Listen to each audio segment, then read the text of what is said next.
on me as a Democrat. And he found out very quickly in his first term how nasty the Democrats were to a pro-life Democrat, and so he switched parties and became a Republican. And I got to know him, obviously, helping on his campaign. But what was really a defining moment for me was when I worked on his campaign, his United States Senate campaign, and he was a senator for one term before that unfunny Al Franken from Saturday Night Live stole the election from him in Minnesota. On Norm's first campaign, my children were really young, and I wanted to expose them as much as I could to what I was interested in. So I took our oldest son, who was 3 at the time, to the Minnesota State Fair, which is what they call the Great Minnesota Get-Together. And there was a debate between candidate Norm Coleman and sitting Senator Paul Wellstone.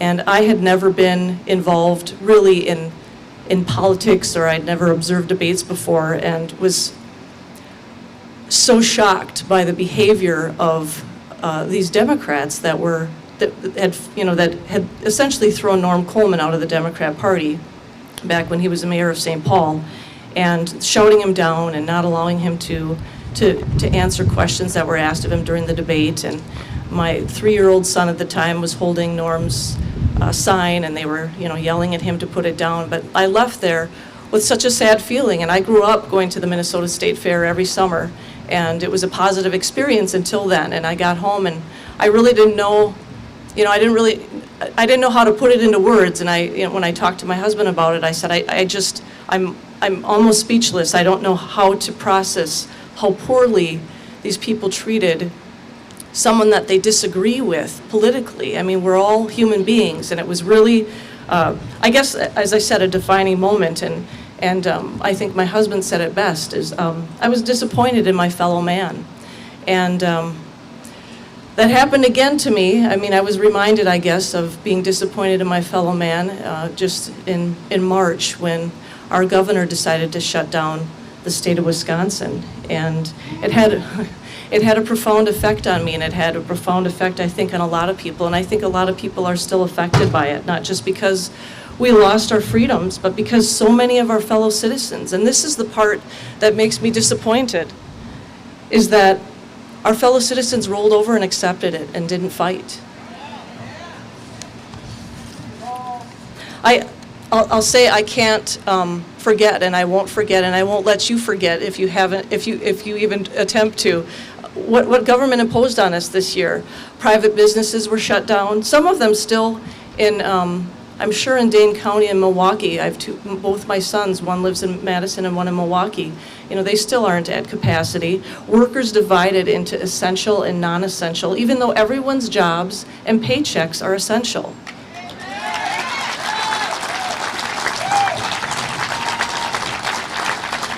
Up here in Marathon County, clinics were closed, healthcare services and procedures were delayed, the elderly isolated, more isolated than they already were, children no longer in school, and then the latest one, the mandatory face masks. And it's a constant reminder of the campaign of fear and force that government is imposing on us. And in my opinion, and I would imagine you would agree with this, is these actions are unacceptable, and we shouldn't allow them to happen again. In my opinion, it's un-American. I'm trying really hard to channel my inner Vicky, but it's not my nature. So we can't permit those in our government, and it doesn't matter whether it's Governor Evers or it's some of our Republican legislators, Democrat legislators. We can't let them reign over us unchecked any longer. Well, so as I alluded to, the local level is an important, local politics are important, and it's something that I wasn't really paying enough attention to. And I would implore you, and I'm going to, before I leave, to please consider getting involved in your local politics, because a lot of what's going on that our governor isn't able to accomplish himself he's getting to do through the local governments, the town boards, the city councils, the county boards, the school boards. And also unelected officials are making unilateral decisions that affect our way of life. The corporation councils, the county health officers, the county administrators, these are powerful positions, and these officials need to be held accountable for their actions.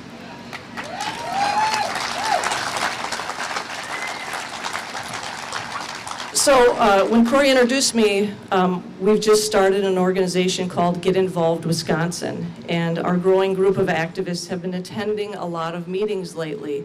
And it's ironic because I'm not a big fan of meetings.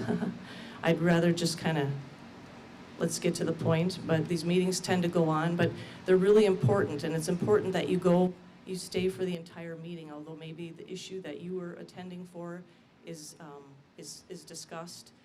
They can reintroduce an issue. Corey actually taught me that at one of the last county board meetings, is they can bring something back to the floor. So you have to make time, and you all took the time to come here today.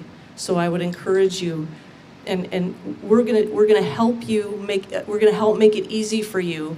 Get Involved Wisconsin is gonna make it easy for you to track when these meetings are occurring, and I want you to recruit other people to attend in your place if you're not able to. Although our county board here in Marathon County is facing an over $5 million deficit, in the past month, our elected board of supervisors and unelected officials have discussed the following: ankle monitoring devices, posting guards outside of the homes of those who test positive for COVID. And I'm sure a lot of you heard about it. And it made a lot, it caused a lot of county board supervisors to pause because they got a lot of phone calls. And they got a lot of phone calls because we made people aware of it. And, I think any reasonable person would say, if someone is sick, they don't need to be treated like a criminal.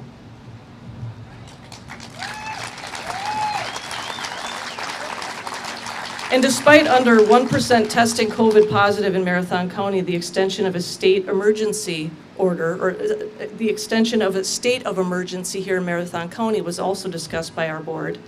They've discussed a hate resolution. They've discussed redistricting resolution, which is something that we pay our state legislators to do. They talked about allowing public comments again.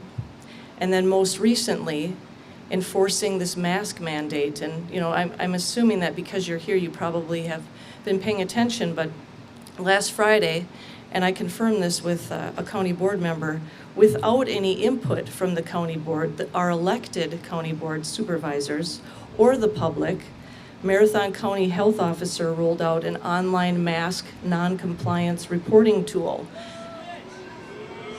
Yeah, and that's essentially asking citizens to turn against one another, and it's an attempt to divide us, and it's an attempt to, on the basis of what we're going to turn each other in, and what's the end game in all of this? To force compliance on us, to force submission on us?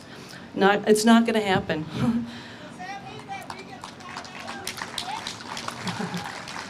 I doubt it. Well, I want to ask you, I know I'm not like an excitable speaker, but are you angry yet? So what are you going to do about it? I'm going to tell you a little bit about our organization, Get Involved Wisconsin, and then I'll cut loose with the other speakers. You should have received a card that looks like this when you drove in today. It has a lot of information on it. On one side, you can join our email list, which I ask you to do. Check out our website, getinvolvedwi.com. Follow us on social media.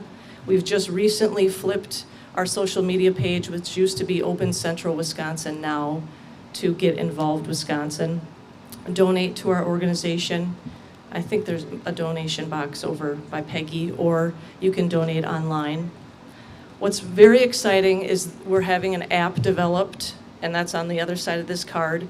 And stay tuned to our website and social media. Everybody's got a smartphone, right? What? Well, that's okay. You're much more wise than the rest of us. But the app features include determining who your local elected officials are, local elected officials' contact information. They hate getting phone calls, just an FYI. You'll be able to find agendas, minutes to meetings, roll call on votes, notifications to stay connected to Get Involved Wisconsin. It will help you connect to other activists in your local community and alert you about potential actions by elected officials. We're going to try to give you a heads up so that you can be proactive versus being reactive. And I guess we can say that this new app is our online elected official compliance reporting tool. So when you're posting on social media, if you dare, use the hashtag GetInvolvedWI. And when I say get involved, it's not a suggestion, it's a call to action. Did I say that? Did I mention that? Send us an email, send me an email, info@getinvolvedwi.com. Include your name, your county, your town, or city, and indicate the meetings that you will attend. We need you, we really need you, and you need you. Recruit 2 others to get involved. We can't do this alone. Together we can face those who are exerting their power to take away our freedoms. Demand transparency, critical thinking, and truth. Your presence at these meetings is an accountability tool. Your involvement in what our elected officials are doing is imperative. Government wants control over our lives, and we must fiercely, I mean fiercely, guard our freedoms.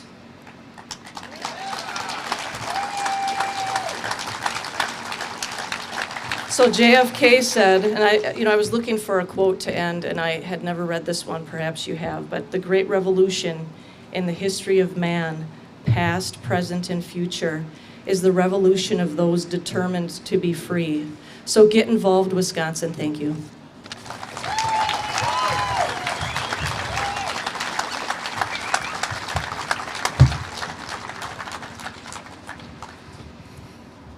Thank you, Meg. Our next speaker has come a long way. Dr. Yuri Maltsev is a professor of economics at the A.W. Clausen Center for World Business at Carthage College in Wisconsin. He has held various teaching and research positions in Moscow, Russia. Prior to immigrating to the United States in 1989, he was a member of the senior team of Soviet economists that worked on President Gorbachev's reforms package of perestroika. Dr. Maltsev served as a senior fellow of the Jennings-Randolph Program for International Peace at the U.S. Institute of Peace of the United States Congress. In the U.S., Dr. Maltsev has visited all states of the Union, giving lectures at leading universities, corporations, banks, colleges, churches, schools, community centers, recycling centers now. He has appeared on many American TV news stations and Canadian, Lithuanian, Russian, Spanish, South African, and Finnish television and radio programs as well. He has authored 9 books and over 200 articles, and we get to hear him today. Please welcome Dr. Yuri Maltsev.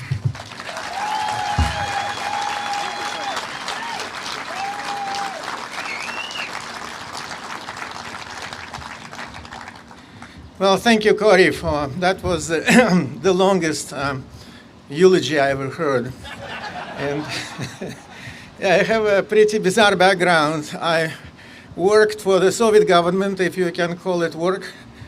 And then when I defected to the United States in 1989, I found myself working for the second largest bureaucracy of this planet, for the federal government, in Washington, D.C., in this congressional think tank, which, like all government think tanks, didn't think at all, period. And so then, and then I found a job here in Wisconsin, and I'm teaching since, I think, for the last 30 years already, teaching at Carthage College. And what I can say that now I am pretty much upset. You can see, I am too old to defect again. And this, right, and this ghost of socialism is just haunting me. This is absolutely ridiculous what is happening, how people are easy in giving up their freedom. The freedom for which so many people lost their lives, lost a lot of other things. And the people are willing to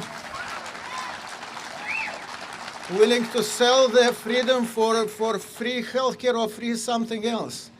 I came from the country where it was so-called free healthcare. There was no healthcare, period. It's just a name. All these hospitals or whatever, they were just aspirin dispensers. So they would spend, in the height of the Soviet Union, $37 worth per person per year on medicine. Then the old people were not treated at all, because if you are old, you would be considered a social parasite. You are not an active taxpayer anymore. And then why to spend any money to keep you going? And that's exactly what they did.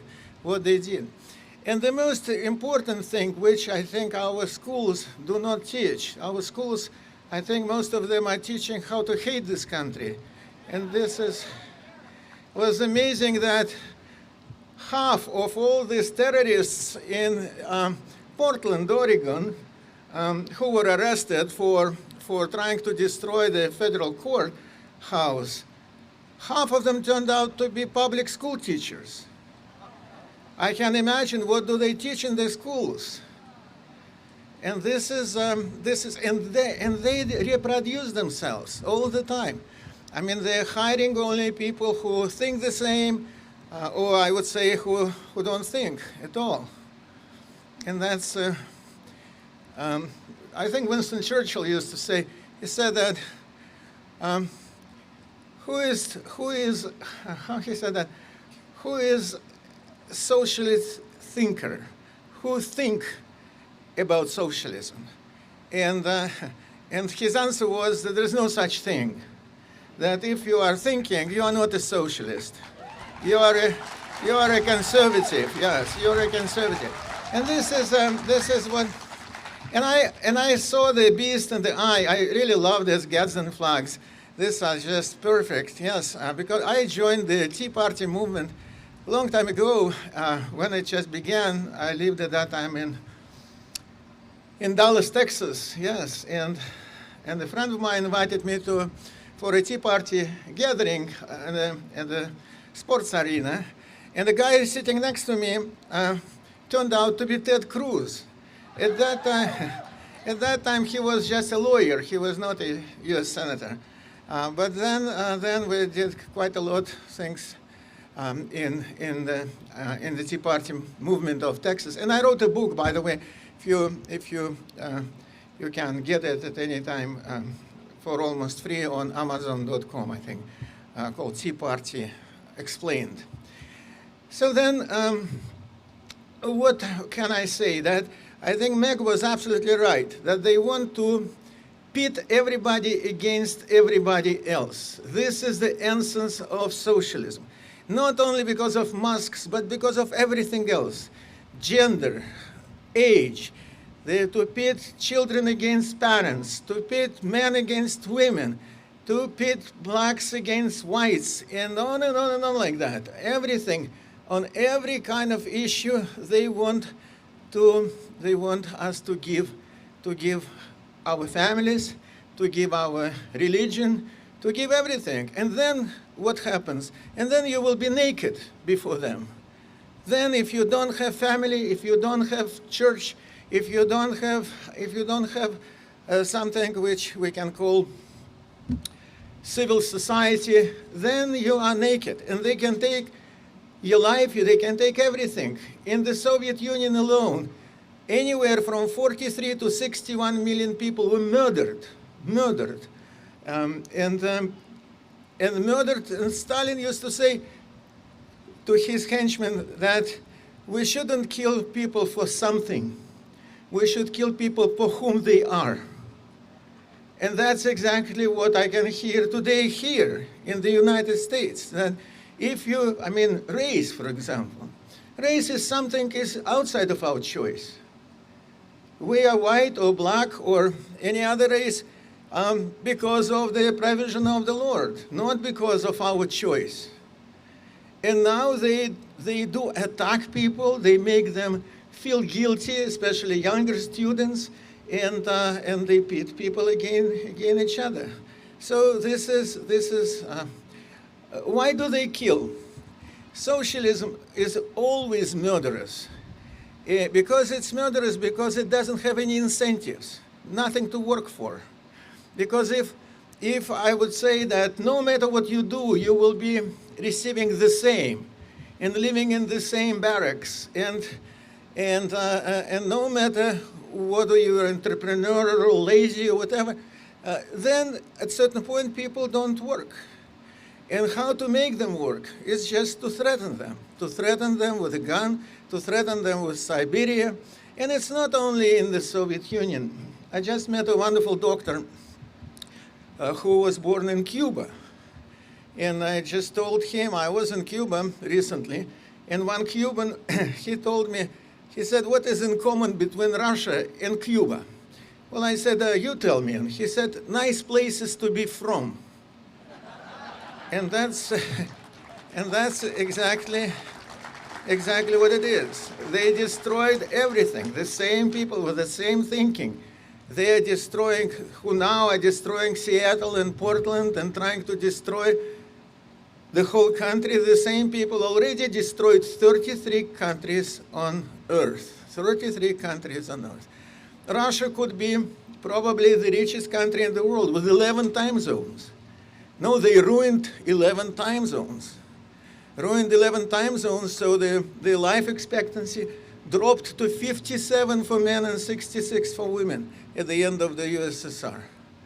People were dying of something that you would never even imagine that people can die from.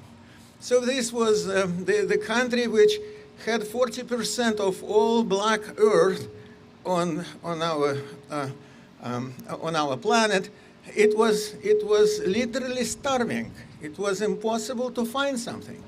And then what Mr. Gorbachev did, he inadvertently, by the way, he removed fear out of the system, which can be glued only by fear. Socialism can survive only under fear. Otherwise, nobody would do that. And he took away this fear. And I like this joke, which we heard in Moscow at that time, about James Bond.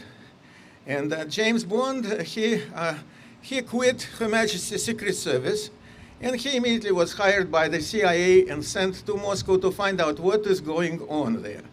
And James is walking from one store to another with a little notebook and taking notes. And so he went to the bakery. He writes no bread. He goes to the butcher shop, writing the no meat, going to a shoe store, no shoes, and there is a KGB officer following him, and he's looking over his shoulder, and he said, a year ago you would be shot for doing that. And he writes there, no bullets. And so when people realized no more bullets, then everybody stopped working. Everybody stopped working. It was just amazing how this what Mr. Gorbachev did, how it resonated among people. I had a secretary, and she, Lena, a very nice young lady, and she was picking up paper clips, putting into her purse. I said, Lena, why you are stealing state property in such a funny way, in such a strange form, paper clips? And she said, she went ballistic at me. She said, what else can I take from this F office? Just show me, nothing. And I said, how about Lenin's picture? And I remember people were already not afraid. She said, maybe I should take that and open a shooting range. And that's exactly what I think people do not understand. And because it's amazing, in academia, then the schools, they just reproducing this socialist ideology. And how to deal with that, it is very difficult. And I agree that with the president who recently, when he was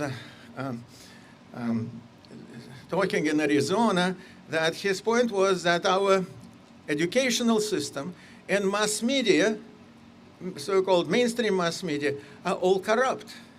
are corrupt. I mean, this is just amazing. It is. Our mass media is even worse than in Soviet Union because they were corrupt but stupid.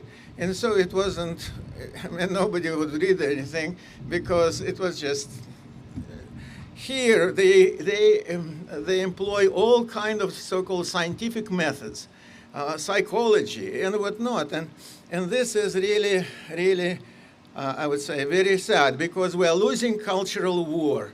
We are losing cultural war, which we must win. We must win, because that's what the Italian communist Antonio Gramsci, and he came with this idea of cultural Marxism.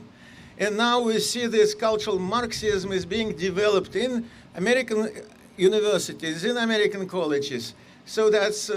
I think I was hired only because I came from Moscow. They thought I am kind of a communist proselytizer. And now that they discovered I'm a lemon, so they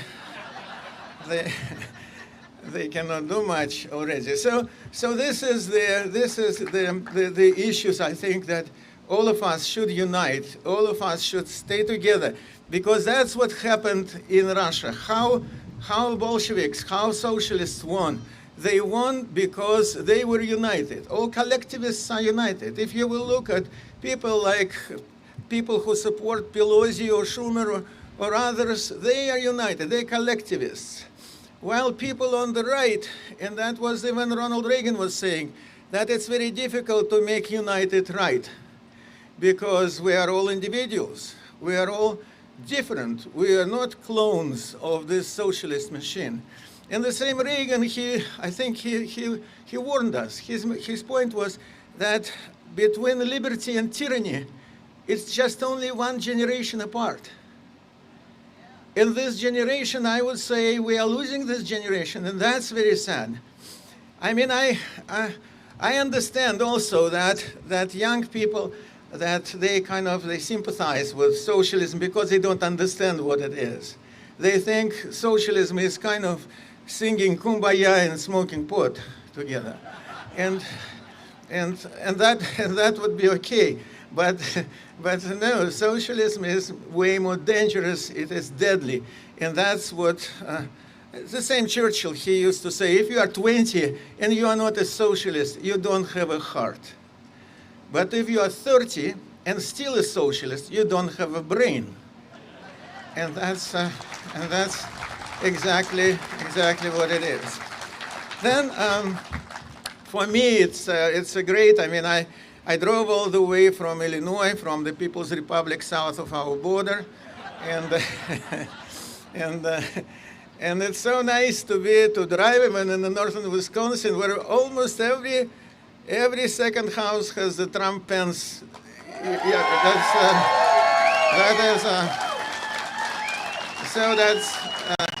that's very nice to feel that yourself in a sane place, And so this is because if you will look what the other party, the Socialist Party, which is kind of calls itself Democratic Party, which is a misnomer, but what their program is socialism, nothing else. They put the scarecrow as their presidential candidate, and whose only quality is that he's not Trump. They could put whatever else. Yes, it's just, and this anti-Trump fanatics. It's very sad for me again to see how this country is deteriorating. I mean, the same happened in Russia. They destroyed monuments. They destroyed monuments, and then they began to destroy people.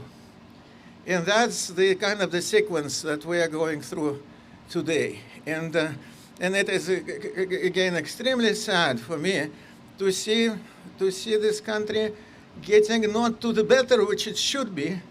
And I would say that unity-wise, I think we should all stand together.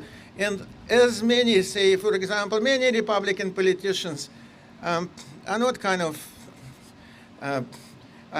I would say I would prefer somebody more more willing to stand for freedom than many which are pretenders. But from another hand, the only thing that we need to keep in mind that between us and slavery, there is only very thin group of people, and that would include definitely our president and a lot of heroes. And I think that the Republican Party is, maybe for some it is strange, but it is the only obstacle for freedom, for the enemies of freedom to turn us into slaves. And that's because I have a lot of friends who are libertarians, who are, and I am telling everybody that this elections is not a joke, that you need to vote, to come out, vote, and save this country, because again, why we still can vote, we don't need to vote with our feet, like I did and like the Cuban doctor here did before. Well, I would like to wish you liberty, health, happiness, and prosperity. Adam Smith, great Adam Smith, he used to say that the only source of wealth is freedom. Freedom. Only free people. Okay.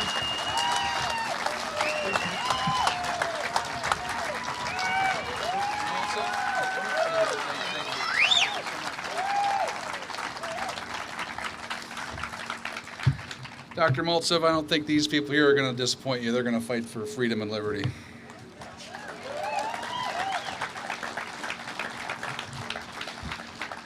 All right, our next speaker, State Senator Steve Nass, is a lifelong resident of Whitewater and graduated with a bachelor's degree in political science from the University of Wisconsin-Whitewater.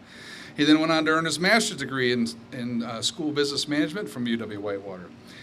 Senator Nass is a member of the Wisconsin Air National Guard, has been from '72 until his retirement in 2005. He served 2 tours of duty in Saudi Arabia and Egypt in support of Operation Desert Shield and later Operation Desert Storm. Senator Nass served in numerous operations relating to the enforcement of the no-fly zones over Iraq and Bosnia. He retired from the Air National Guard in 2005 after 33 years of service to the United States of America. At the time of his retirement, he held the rank of Chief Master Sergeant. He presently serves as the Whitewater American Legion Post Commander. He was elected to the State Assembly in 1990 and served that chamber until 2014. He was elected to the State Senate in 2014 and continues to serve in that House. His unofficial title is being known as one of the most conservative members of the Wisconsin legislature. Ladies and gentlemen, State Senator Steve Nass.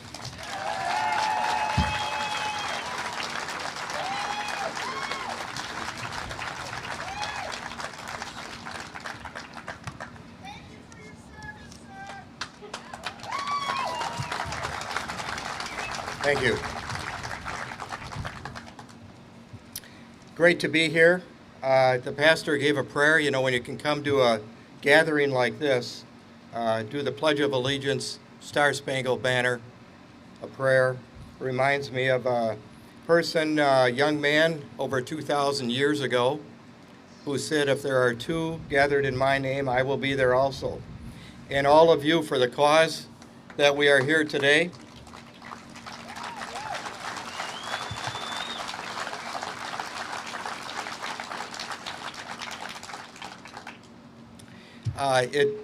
it truly is an honor to be here today. Thank you very much. I mentioned that if I had known this was a recycling center, I would have brought my aluminum cans up and gotten rid of them. I'm frugal. My mom always said I was cheap. I'll admit it. Well, we're here today, you know, and the numbers, this is a great turnout, I think. And it reminds me of, thanks. It reminds me, and the military members I think will appreciate this, of a man, Isaac Davis. He was killed during the Revolutionary War at the outset, and at headquarters where I finished up in Madison, Wisconsin at the National Guard Bureau, there is a Minuteman statue. And it was that Minuteman statue, which is there and in Concord and Lexington, was formed after his image. What an honor for Isaac to have had that happen. Well, we're here today because it is concerning. Our rights are in peril, not only here in Wisconsin, but across this great country. A lot of things that we fought for are in peril. And what's going on right now is an illegal action by the governor. It is.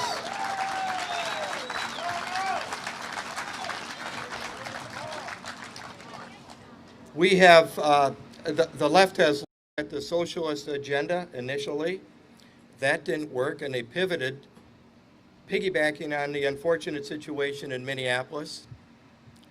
And that didn't work because it became so destructive that people in America pushed back on that. And so what did they do now? The third time out of the gate, they're pivoting now to COVID and trying to scare the living heck out of every one of you. That's the game plan.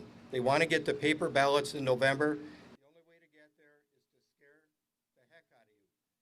And when we look at socialism, it is breathing out of that. And socialism is all about compliance. You should be able to choose whether you want to wear a mask or not. Just like anything else. Choose whether you want to do that.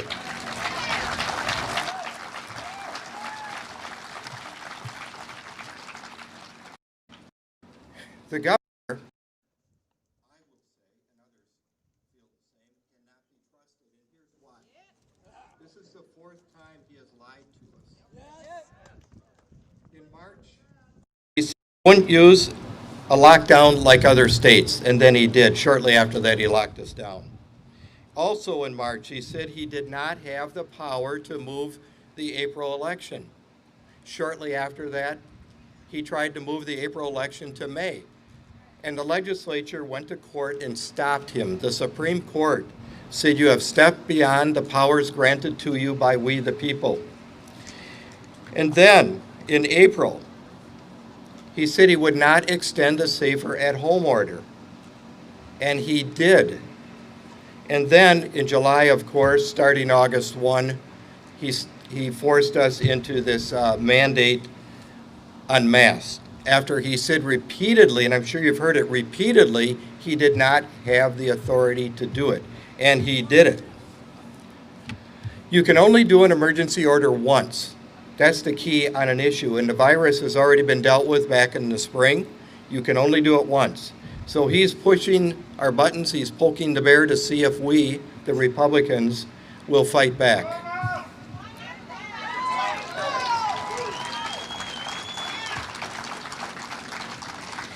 I had gotten some calls from teachers and superintendents that believe students should be able to go back into school person to person. And what they said, they were getting contacted to prepare for virtual school. When I learned that, that's when I put my release out and called them on that. And then things kind of rolled out to where they are today. So we have checked them on the virtual school situation. But here's the problem. The order is out there, the emergency order, and number one under it is the mandate on masks. Number two could be virtual schools, or it could be a limitation on bars. Perhaps maybe they can only stay open till after 9 o'clock. Or a limited capacity. Restaurants could be next. It could be outdoor gatherings. The powers are unlimited until September 28th when that runs out. That's why it's imperative that we get the Wisconsin State Assembly to join the Senate and stop this madness right now.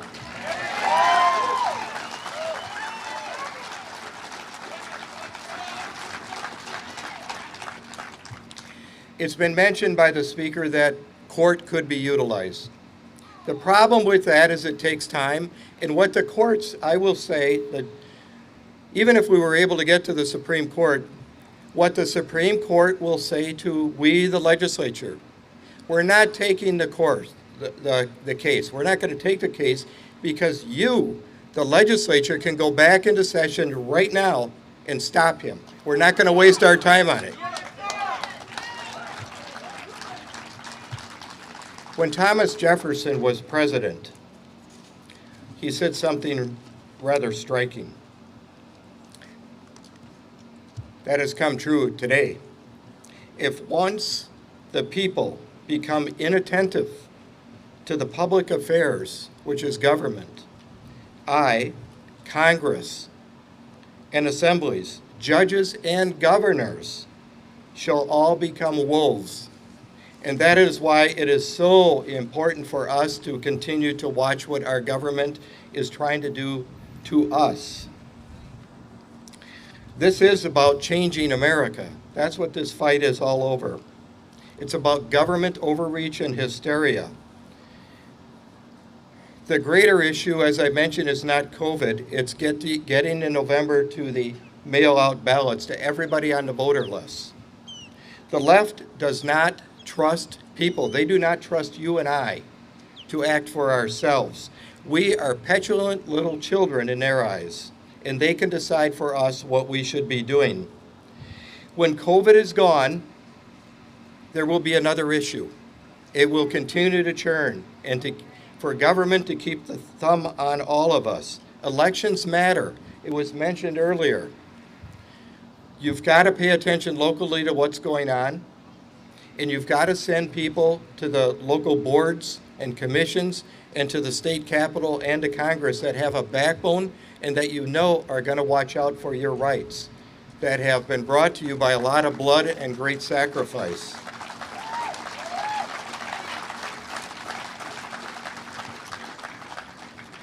Elections do matter. If we're to fall the other way, and in some areas I would argue it's happening, those in control will tell us how big a car we can drive, how big our home can be. It's unimaginable what the left could do.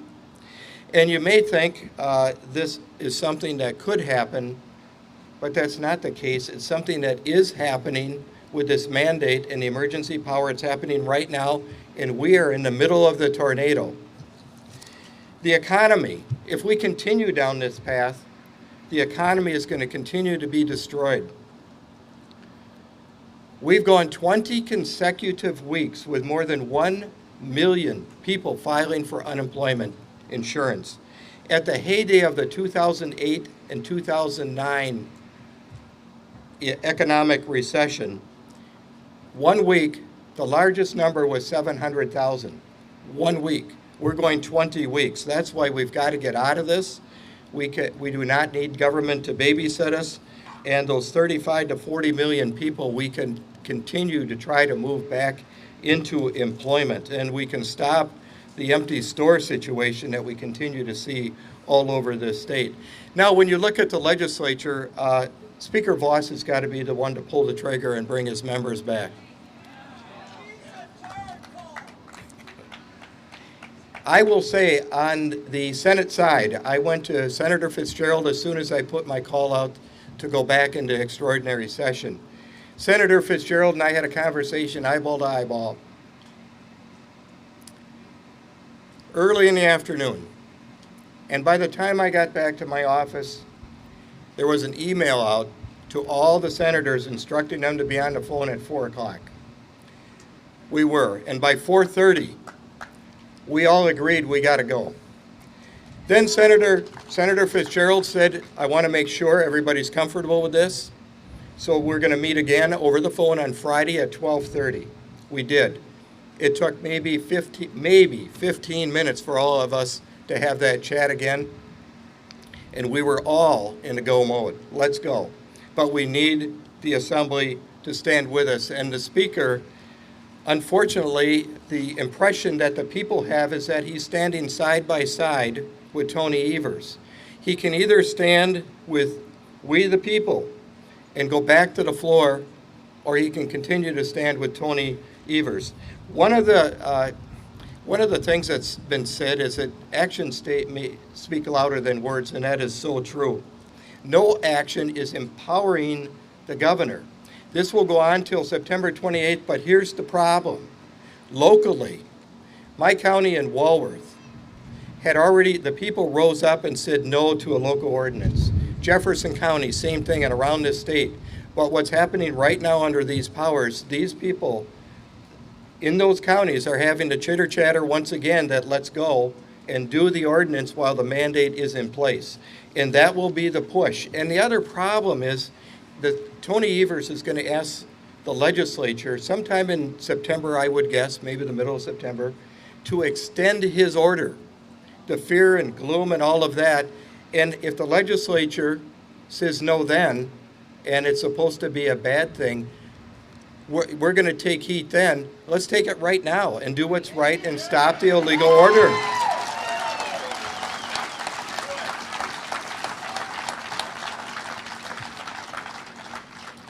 In some of the data, and then I'll conclude, the masses I mentioned are compliance and power.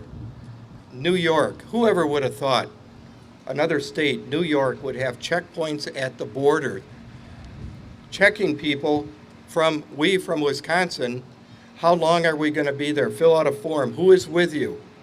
Where are you going to quarantine? And you're not even testing positive.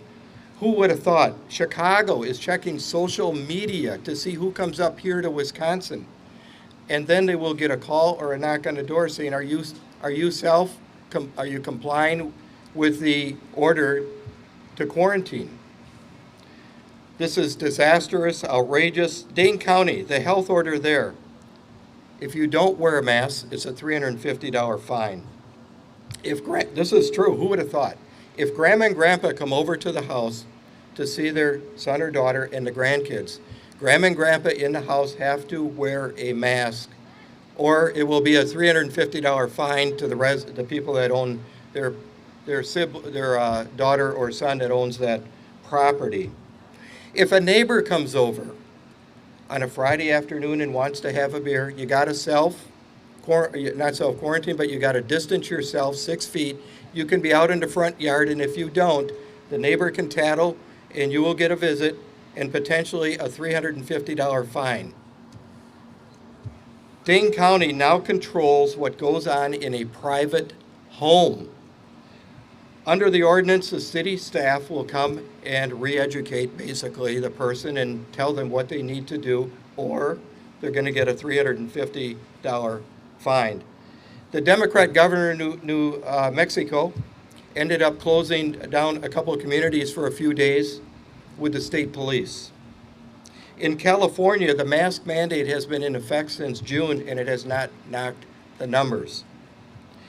Los Angeles, if you don't comply with their mandate, they'll come and shut your water off. True. It's a power grab, and it is spreading, and that is why we must stand up to it. The numbers have been bad. Iron County, supposedly a hotbed. The Secretary of DHS, who I think we should get rid of, but I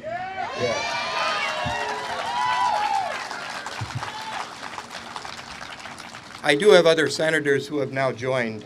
There are at least 5 of us. Some others may be out there quietly that agree we got to get rid of her. And so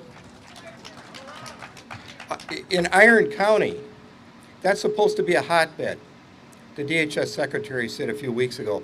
So when you look at the numbers, from March until now, there have been 68 positives out of a population of 29,000 people. That's the deceit that is going on. They don't want to talk about the numbers. My own county in Walworth, they've got 32 positive cases out there, 4 in the hospital. 32 cases out of a population of 104,000 people. And Tony referred to it as another hotbed. It's like, my God, but that is what is going on. And even of the deaths, 65, all of the deaths, unfortunate as it is, of the 22, 65, all of them were over 65 years old. All but one had underlying conditions.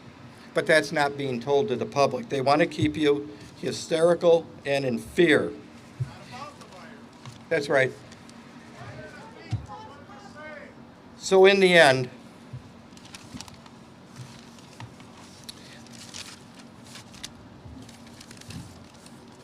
our obligations as citizens are not singular. One obligation, as I mentioned, is to watch and keep in check your government. Your strength is not in Madison, Wisconsin. It is in we, the people.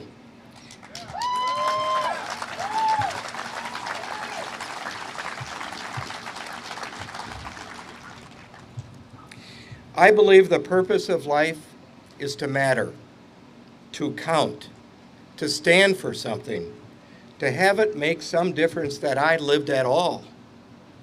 This is your moment to stand up and push back against an illegal government order.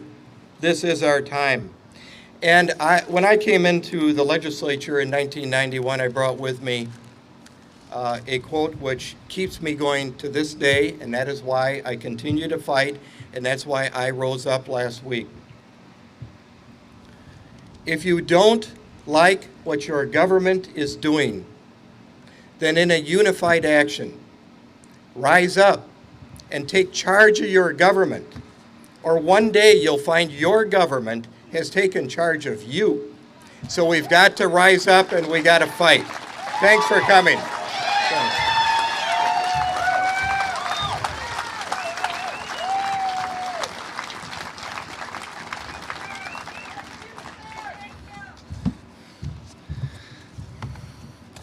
How are we doing? Our next speaker, State Representative Mary Falskowski, was first elected in the Wisconsin State Assembly in 2012 and is currently serving her fourth term as State Representative for the 35th Assembly District. Mary is a graduate of UW River Falls and comes from a family of independent business owners, and she herself owns an insurance business in Tomahawk. Over the years, her family's businesses include Tomahawk Tree Farm, Belling Insurance, June's Delicatessen, Roberts Berry Farm, and Tomahawk Berry Farm. Mary is currently serving as the Assistant Majority Leader in the State Assembly. She's a no-nonsense, fearless, outspoken, rock star legislator representing the hardworking, common-sense citizens of central Wisconsin. Representative Falkowski. Thank you.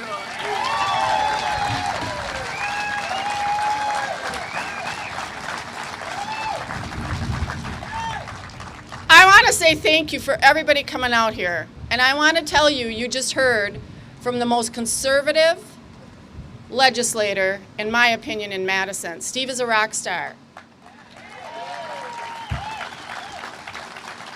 And I got to tell you what, I'm really looking forward to joining him in the state Senate this fall.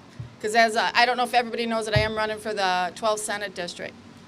But I want you to do a deep dive here and think of some of the things that were told to you today. This is not going away. This is not going to change unless, and I'm looking at everybody in this crowd, you got to get involved. You just heard what's happening in your state. And you can go to rallies, you can talk on Facebook, but that's not going to change it. I want to tell you something else.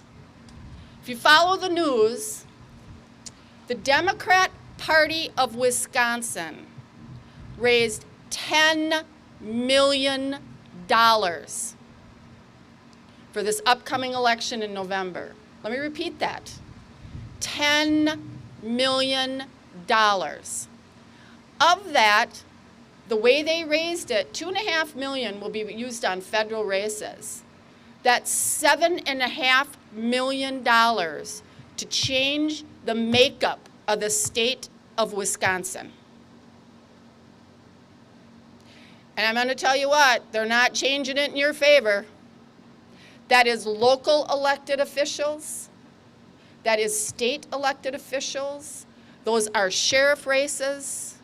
Those are county board, school board, assembly, and Senate.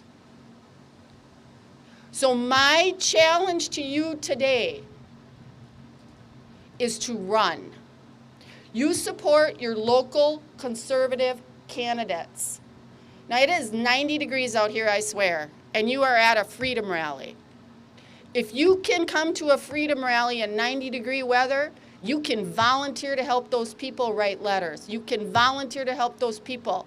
Knock on doors with them. Talk to your neighbor. Step outside your comfort zone. None of us were comfortable doing this till we did it. It's not something that comes natural. But November is not about Democratic or Republican. November is about continuing to be a constitutional republic or socialism into communism. And what do you want for your children? What do you want for your grandchildren? Because that is what we're facing. And I know I'm not trying to sound extreme, but I believe it in my core. You will be controlled if you vote Democrat, if you don't get involved, if you don't help conservative candidates. We received, when this mandate came down from the 35th Assembly District, I received 600 emails against Mass. I received 2 in favor. I reached out to our leadership to go to the floor to repeal this. They are not ready to do that.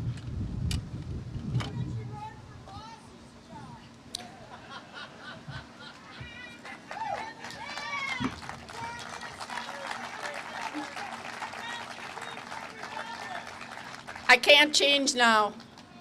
It's too late. But we're not done. I came out strong against this mandate, and I'll tell you why I did. I put my hand on a Bible, and I swore an oath to uphold the Constitution of the United States of America and the Constitution of the state.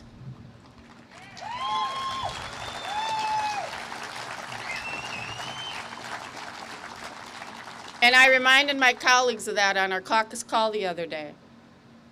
Do I think that we'll get there? I sure hope so. But I know I'm not real popular with Mr. Voss today.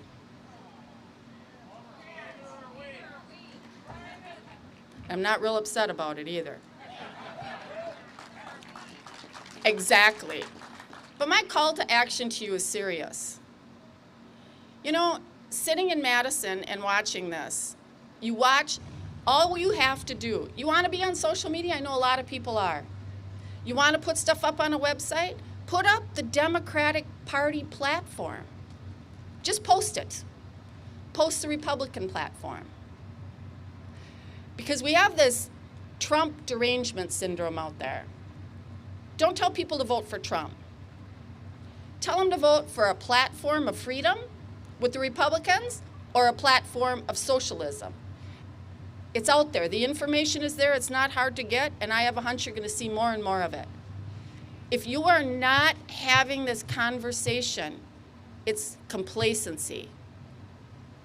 You will hear a lot of people that say, I'm not going to vote for Trump, I'm just not going to vote at the top of the ticket. Or I'm going to write in John Kasich or something. That's a vote for Biden. That is a vote for socialism. And you got to step out that comfort zone and have those. You know, this is splitting families. Well, so did the Civil War. And imagine what our country would have looked like if we'd have never gone there. You can survive not talking to your ex-best friend. You can't survive socialism. And we need you. We, as elected officials in Madison, we need you. And you know what? I will continue to fight, and at someday if that means that I lose my race for the Senate or anything else, so be it. But I will promise you that we are not going to lose Wisconsin if we have your help.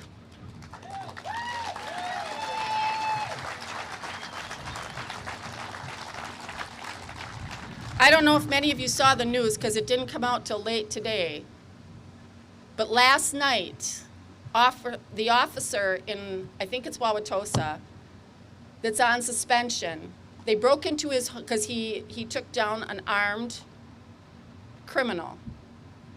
They broke into his girlfriend's home, they beat both of them, and shots were fired at them, and he was unarmed. That's called Black Lives Matter. We need to stand up. The gentleman that's running for the 34th Assembly District as a Democrat invited Black Lives Matter into Minocqua and Rhinelander. So there was a bus up there last week. And what was the result of that? Graffiti, destruction of property. It's not about peaceful protesting. It's destruction. The news media is not our friend. It is so one-sided, it's unreal. So that's why rallies like this, your voices, you know, I feel bad. I'm standing up here like a doomsday person, but that's where we're at. That is the sound of freedom, by the way, right there.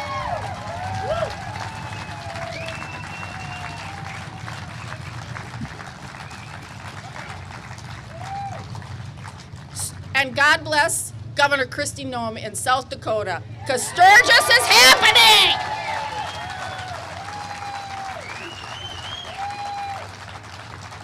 And I read an article by a lady that's, you know, she got business out there and she's all upset because they're allowing this to happen. And I just, you know, on her Facebook page, I said, then why are you open? But she's open, but she's complaining. Well, I have a lot of friends that are out there right now and they're having a ball and no mask. God bless Kristi Noem.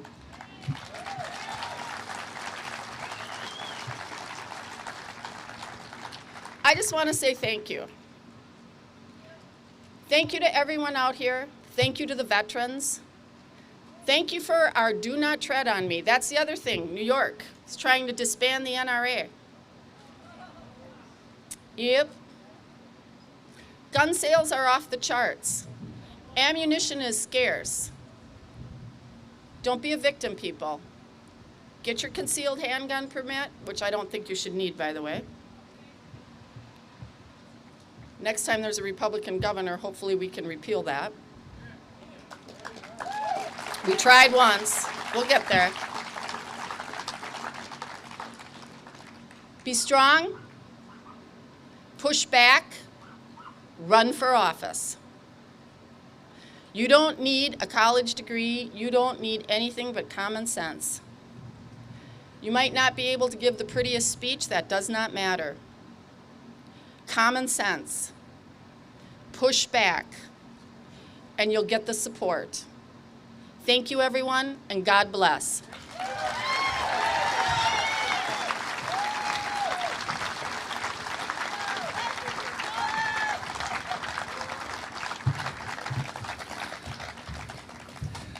And the hits just keep on coming. Our next speaker, Dr. Fernando Fritz Riveron, was born in Havana just before the Cuban Revolution, and his family came to the United States after the botched Bay of Pigs invasion, but before the Cuban Missile Crisis. He grew up in Chicago, where his dad recertified and became a doctor again. Fritz went to medical school in Chicago, at Chicago Medical School, is board certified in general and cardiothoracic surgery. He has been a cardiac surgeon for 30 years, serving the people of central Wisconsin and establishing one of the top cardiac programs in the country. He has been involved in teaching across the country and around the world, in the Dominican Republic, Nepal, and more recently, Kenya. He was born in Cuba, but is proud to be an American who is passionate about fighting against socialism. Ladies and gentlemen, Dr. Fernando Fritz Riveron.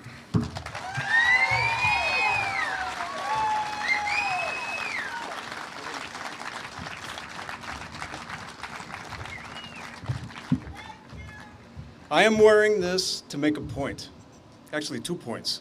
One of his support for the police who are so brave and who don't get enough credit in our country. It's a travesty. But the second point is that we physicians have been muzzled. We're in the middle of a pandemic. People, listen to this. Physicians can't speak up. Physicians we're chased, we're trolled. People will try to call your employer and fire you if you tell the truth about what you think is your analysis of science.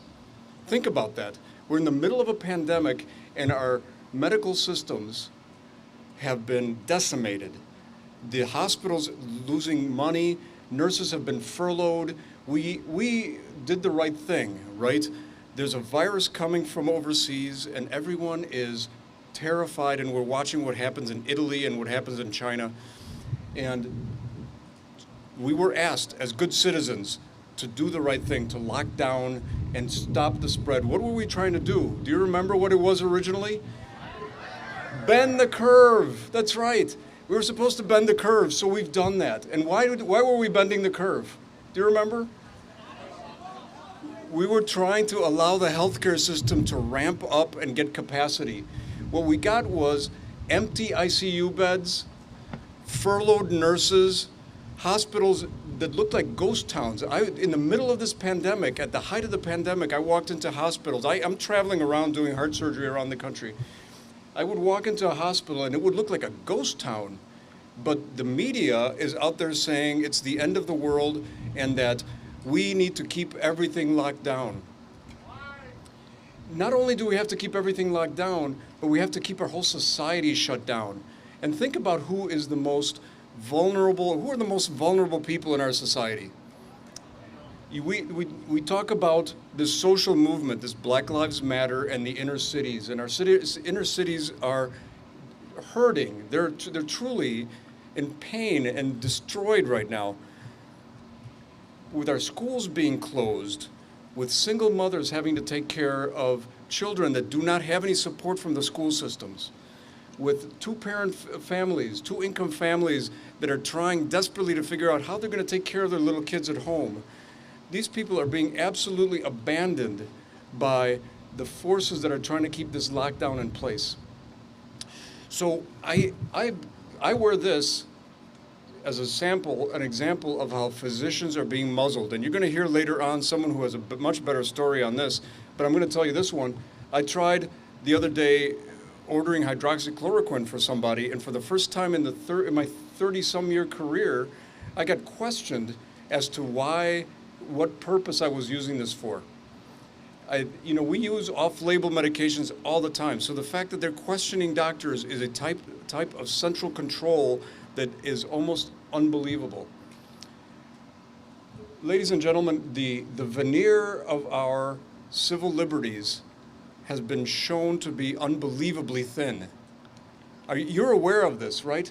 Just like this, because of fear, we were able to strip you of your civil liberties, force you to do things like wear a mask, force businesses to close down. The first time in American history where we have shut down an economy. It's probably the first time, Dr. Gold may comment on this, but it's probably the first time in the history of mankind that we have quarantined healthy people and not sick people. The